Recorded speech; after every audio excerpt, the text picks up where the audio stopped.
सांदीपनी मुनि के यहाँ गुरुकुल में उज्जैन में 7 साल, पर कभी कृष्ण की माया, द्वारिकाधीश की माया देखी नहीं, पर औरों से सुनी है। माया भी है, माया जानते हैं। तो मन में एक जिज्ञासा थी और उसको व्यक्त किया सुदामा ने और कहा, द्वारिकाधीश बड़ा सुना है तुम्हारी माया के बारे में, देखी है नहीं, एक बार हमको भी दिखाओ ना, वो माया कैसी है, जरूर बताओ। तो इस पर भगवान श्री कृष्ण द्वारिकाधीश बोले, सुदामा मित्र सखा, माया अपनी है, कोई पराई नहीं, वो कोई भागे थोड़ी जा रही है। आप इतनी दूर से चल कर के आए, अभी थके हारे हैं, इसलिए कुछ खाया पिया भी नहीं है, इसलिए आओ प्रथम हम स्नान करने चले। स्नान करते नहाते, और नहाने के लिए सुदामा जी को हाथ से हाथ पकड़ करके द्वारिकाधीश गोमती पर ले गए। देखो भाई, गोमती नदी, 2 नदी है गोमती के नाम से। एक उत्तर प्रदेश में है जो कृष्णा नदी में जाकर के मिलती है, जिसकी लंबाई 40 किलोमीटर से अधिक लंबी है, और ये दूसरी गोमती है जो बिल्कुल द्वारिकाधीश के महल के सन्मुख है, समुद्र से ही निकलती है और समुद्र में ही मिलती है। बोले कृष्णचंद्र भगवान। इसी में प्रतिदिन भगवान द्वारिकाधीश स्नान करने जाते थे। 3 बार स्नान करते, प्रातः काल, दोपहर काल और सायकाल। और सुदामा को उसी गौमती में स्नान करने ले गए, और जट से श्री कृष्ण ने वस्त्र सहित उसमें 1 2 3 गोता लगाया, डुबकी लगाई और बाहर आ गए गीले वस्त्र। सुदामा भी पानी में प्रवेश नहीं किए, और सखा जाओ ना, आप भी तो गोमती में स्नान करो ना, फिर भोजन करेंगे, खाएंगे पिएंगे। और ऐसा कहने पर ठिठुरते हुए सुदामा फटी धोती वाले उस गोमती नदी में उतरे, नाक को दबाया, जैसे ही पहली डुबकी लगाई बाढ़ आ गई। नदी में बाढ़ आ गई, इतना पानी कहां से आ गया। और पानी आने के बाद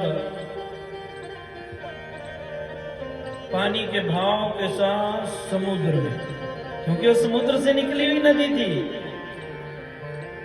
समुद्र से निकली हुई नदी थी, और समुद्र की लहर ने ऐसा घुमाया फिराया कि एक तट पर जाकर के सुदामा को मुंह के बल, पेट के बल पटक दिया, और जो भीतर पानी था वो मुंह से निकल गया। बहुत देर के बाद होश आया, उठ करके खड़े हुए, चारों तरफ निहारा, देखा मार्ग का ज्ञान नहीं है, मार्ग मैंने रास्ते का ज्ञान नहीं है, मैं कहां आ गया हूं, पूर्व कहां है, पश्चिम कहां है, उत्तर कहां है, दक्षिण कहां है, कौन सा देश, कौन सा प्रांत, कौन सा किनारा, कहां पहुंच गए। फिर भी उठे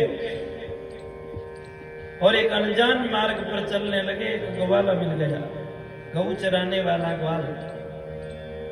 उससे पूछा, भैया कोई मार्ग, कोई रास्ता? बोले हाँ, ये पगडंडी का रास्ता सीधा पहाड़ी के ऊपर चढ़ता है, इससे चले जाओ, फिर दूसरी तरफ पहाड़ी से नीचे उतरता है, और वहां से मैदानी क्षेत्र शुरू होगा, और वहीं से नगर का दर्शन हो जाएगा, नगर देख लेना। और उसके बताए हुए मार्ग पर सुदामा जी चलने लगे। पहाड़ी के शिखर पर गए, नीचे उतरे, आगे सच में मैदानी क्षेत्र, बहुत सुंदर। बहुत दूर कोई नगर नजर आ रहा था, दिखाई दे रहा था, और उस नगर के लिए चौड़ा मार्ग था, सड़क का मार्ग, चौड़ा मार्ग।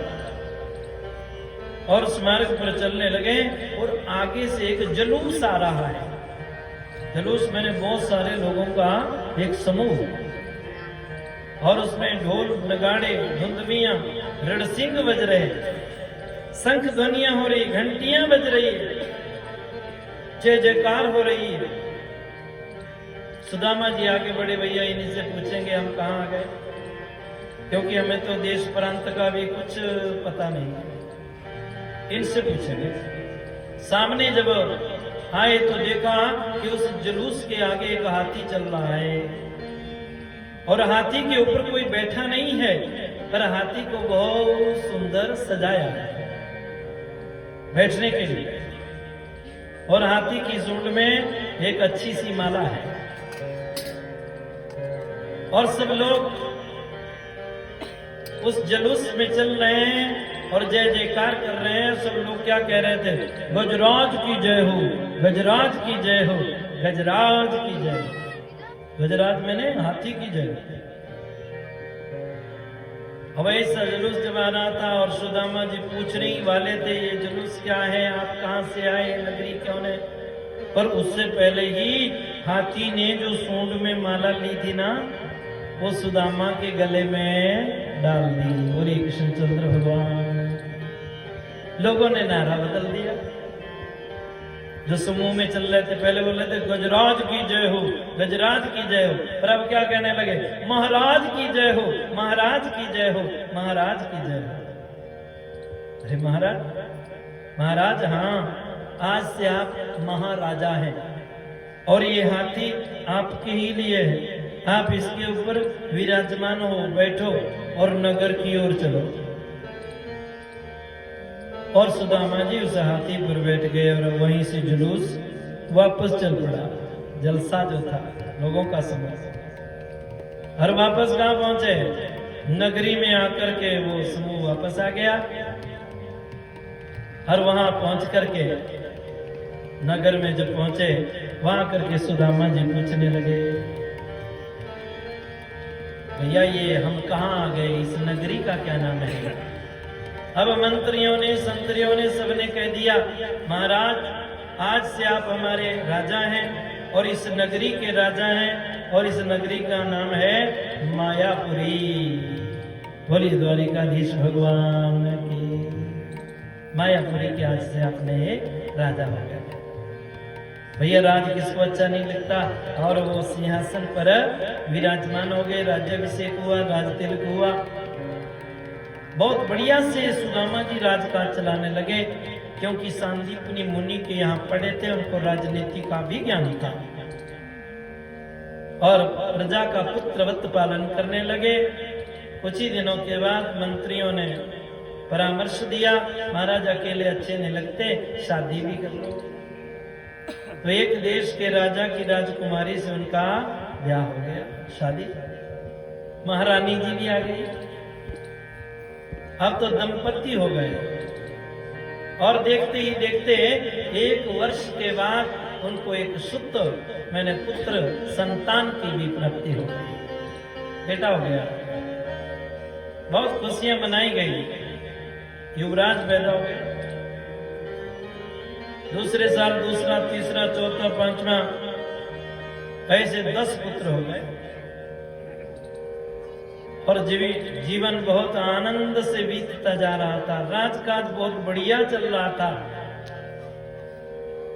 और बेटा जवान हो गए। जब बेटा जवान हो गए तो उनकी भी शादियां हो गई। अब पुत्र वधुएं भी आ गई। अब 1-1 वर्ष के अंत पर उनके भी संतान होने लगे, बहुत सारे बच्चे हो गए। अब पौत्र हो गए, फिर उनके विवाह हुए, फिर प्रपौत्र हो गए। विशाल लंबा चौड़ा परिवार सुदामा जी का इस नगरी में बन गया। देखते ही देखते 100 वर्ष व्यतीत हो गए, समय का पता ही नहीं चला। घर गृहस्थी में और राजकाज में रमे हुए और अचानक आज श्रीमती जी बीमार पड़ गई, महारानी जी बीमार हो गई। सुदामा जी बहुत चिंतित हुए। उन्होंने राजवैद्यों को बुलाया और निदान कराने लगे। चिकित्सा की व्यवस्था बनाई गई, नाड़ी परीक्षण हुआ। वैद्यों ने बहुत महाऔषध, महारसायनों को एकत्रित करके बहुत अच्छी औषधियों का निर्माण किया। समय समय पर औषधियों का प्रयोग किया, लेकिन कुछ परिवर्तन विशेष नहीं हुआ। और देखते ही देखते एक दिन महारानी जी का देहांत हो गया, मृत्यु को प्राप्त हो गई। वैद्यों ने कह दिया क्षमा करना राजन, हमने बहुत प्रयास किया महारानी जी नहीं बच सकी, क्योंकि विधि का विधान ही ऐसा होगा। ऋणानुबंध संसार है, लेखा जोखा पूरा हो गया और आज श्रीमती जी आपको छोड़ करके महारानी जी चली गई। अब तो महाराज सुदामा भी विलाप करने लगे, रोने लगे। मेरे जीवन की संगनी थी, मेरी साथनी थी, मेरी सहयोगिनी थी, अर्धांगिनी थी, मेरी धर्म पत्नी थी, मुझे बीच मझधार में छोड़कर चली गई। इसकी मृत्यु हुई क्यों, मेरी हुई क्यों नहीं? अब जीने को मन नहीं चाहता। और उसके एक एक सुख को याद करके सुदामा जी रुदन कर रहे थे। मंत्रियों ने कहा महाराज ये रोने धोने का समय नहीं है, रोना धोना बंद। सुदामा बोले रे दूसरी की पीड़ा को कौन जानता है, पर पीड़ा को कोई नहीं जानता। ये मेरी अर्धांगिनी थी, जीवन की संगनी थी, मुझे छोड़कर चली गई और आप कहते हैं कि रोना नहीं धोना नहीं। मंत्रियों ने कहा महाराज हम इसलिए नहीं बोले, आपकी प्रियसी थी, आपकी अर्धांगिनी थी, आपकी धर्मपत्नी थी, आपकी साथनी थी, आपकी सेवगनी थी और देश की इस पुरी की ये महारानी थी और ये आपको छोड़ करके चली गई, इसलिए आप रो रहे हैं। पर हम इसलिए इनकार कर रहे हैं कि आपको रोना नहीं, क्योंकि जहां ये गई है ना वहीं आपको भी जाना है, अर्थात आपको भी साथ में मरना होगा। सुदामा की तो हिचकी बच गई, मृत्यु का नाम सुनकर बोला ही जाता है साथ मरेंगे साथ रहेंगे, मरना इतना आसान थोड़ी है। सब संसार के झूठे वादे हैं। जीव अकेला आता अकेला ही जाता है, अपने कर्मों का फल भोगता है धर्मान अनुसार, धर्म के अनुसार या कर्म के अनुसार। धर्मानुगच्छति जीवे कहा, अकेला आया अकेला जाए, कोई साथ निभाने वाला नहीं। लेकिन मंत्रियों ने कह दिया आपको साथ में जाना होगा। सुदामा की हिचकी बंद गई और तर्क देने लगे। तर्क शास्त्र भी पढ़ा था, भैया हमको क्यों मरना होगा? बोले हमारे देश का संविधान है, जब महारानी का ध्यान तो होता है तो महाराज को भी साथ में मरना पड़ता है। अरे हमारे तो इसके विपरीत होता है। कैसे? बोले यदि महाराजा की मृत्यु हो तो महारानी जी अगर चाहे तो साथ में सती हो सकती है, जल सकती है। ये सती प्रथा बंद है, क्योंकि इसका दुरुपयोग होना शुरू हो गया था। पहले स्वैच्छिक थी ये, फिर जबरदस्ती होने लगी, इसलिए प्रतिबंधित है। लेकिन सती होती तो उसे सती कहा जाता है। पर ऐसा तो कहीं सुना ही नहीं कि पत्नी मरी हो और पति साथ में मरे और उससे कहा जाए कि सता हो गया। ये तो पहली घटना है।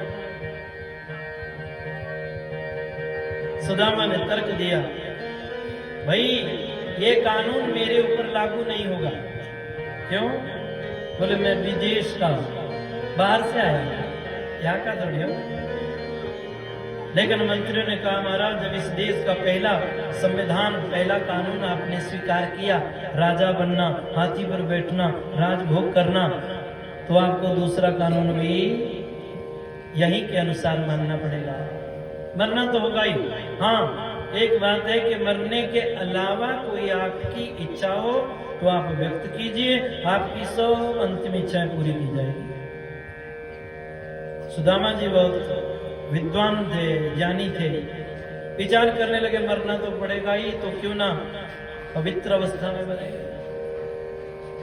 ताकि मृत्यु बिगड़े न।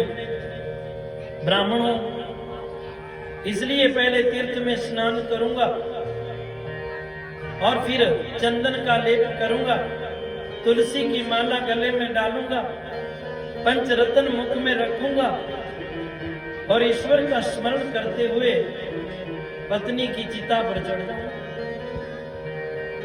इसलिए इच्छा व्यक्त की कि हम प्रथम तो तीर्थ स्नान करेंगे। मंत्रियों ने पूछा कहां स्नान करना चाहते हो? वहीं से चलते हैं। अब याद आया गोमती में स्नान करेंगे। गोमती भैया ये द्वारिका में गोमती में स्नान करेंगे। और गोमती में स्नान करने के लिए मंत्रियों का एक समूह चला और बहुत प्रेम से उनको तीर्थ यात्रा के लिए, स्नान के लिए, गोमती के लिए स्नान करने के लिए ले चले बड़े उत्सव के साथ। और जिस समय गोमती में गए और डुबकी लगाने